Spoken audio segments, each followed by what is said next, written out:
Congressman Jamie Raskin recently did an interview with Chuck Todd on MSNBC on NBC, where he discussed the tribulations of Donald Trump. In other words, that Donald Trump attempted to create, and not attempted, that he was responsible for the insurrection, and he gives his example. He laid it out perfectly on Chuck Todd once more. If you remember at the impeachment hearing, he did a great job of doing that. And again here with Chuck Todd, he does it again. He is not perturbed about the lack of insurrection charge from the special counsel. He wished it was there, but he understands that for expediency's sake, just maybe the way that Jack Smith has done it is the preferred way to go. Let's listen to what Jamie Raskin had to say, and then we'll take it on the other side. President Trump tried to bully state-level officials to commit a fraud on the public by literally finding votes. We saw him trying to get state legislatures to disavow and overthrow their popular election results and replace them with Trump electors. And as a member of the House's January 6th Select Committee, it was Raskin that presented the committee's recommendation that the Justice Department charge Trump with 4 counts: obstructing an official proceeding, conspiracy to defraud the United States, conspiracy to make a false statement, and assisting in an insurrection. Well, the special counsel chose not to charge Trump with inciting or assisting in the insurrection or for false statements, but he did charge him with the other recommendations in addition to adding the conspiracy against rights. Jamie Raskin of Maryland. Congressman Raskin, welcome back to Meet the Press. Thanks for having me. Let me first start with a couple of things we heard from Mr. Lauro. You spent 25 years as a constitutional law professor, so I kind of want to get Professor Raskin's take on this. Let me play one quick clip of something he said to me about the Constitution. A technical violation of the Constitution is not a violation of criminal law. That's just plain wrong. Now, he added the word criminal law there, but it was my understanding if you violate the Constitution, you have violated the law. Well, first of all, a technical violation of the Constitution is a violation of the Constitution. The Constitution in 6 different places opposes insurrection and makes that a grievous constitutional offense. So our Constitution is designed to stop people from trying to overthrow elections and trying to overthrow the government. But in any event, there's a whole apparatus of criminal law which is in place to enforce this constitutional principle. That's what Donald Trump is charged with violating. He conspired to defraud the American people out of our right to an honest election by substituting the real legal process we have under federal and state law with counterfeit electors. I mean, there are people who are in jail for several years for counterfeiting 1 vote. If they try to vote illegally once, he tried to steal the entire election.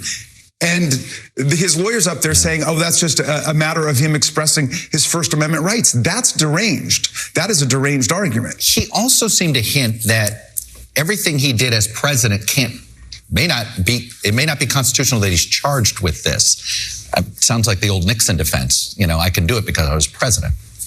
Well, first of all, he's charged as part of a conspiracy. So there were lots of people who were involved in doing it. But in any event, the law that applies to the rest of us also applies to the president of the United States. A principle they understood very well during the impeachment when they were saying, well, let's not do it during the impeachment because he's already left office. Deal with this as a matter of criminal law. That's what Senator McConnell said. That's what a bunch of the Republicans said. Now it's like a 3-card Monte. You can't get him for impeachment because he's already left office, but you can't get him for criminal law because he once was president. I mean, America can see what's going on here.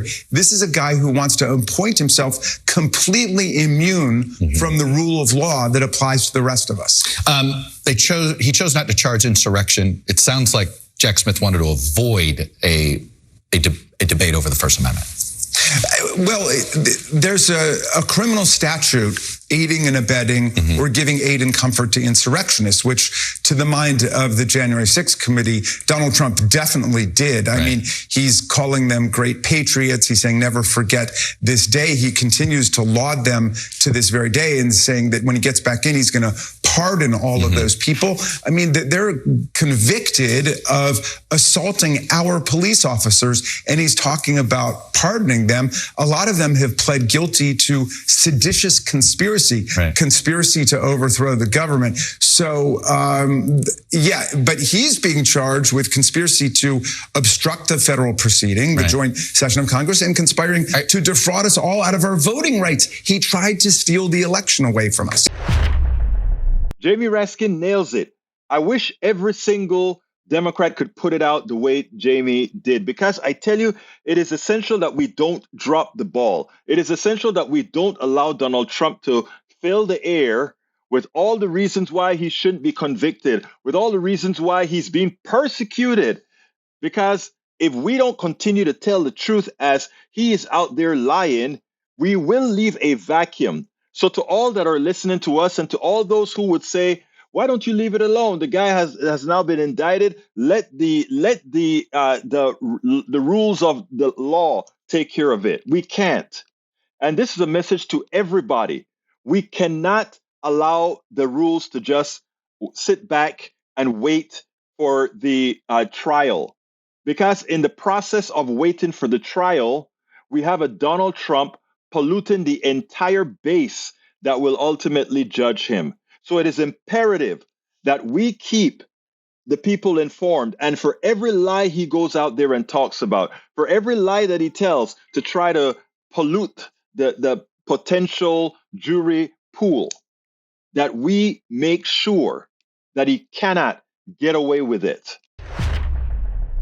We spend a lot of time deconstructing the news, trying to parse it into a form that everybody can understand. We try to find those little nitpicks where it flies above the fray, etc. If you really like these videos that we do, I want to ask a big favor. Please go ahead. Number one, subscribe to our channel. And number two, please join if you can. Thank you so kindly for watching. Keep watching. Please remember to share. We must populate the entire internet with our progressive message, a message that we know is what most Americans say that they want. So help us, please join.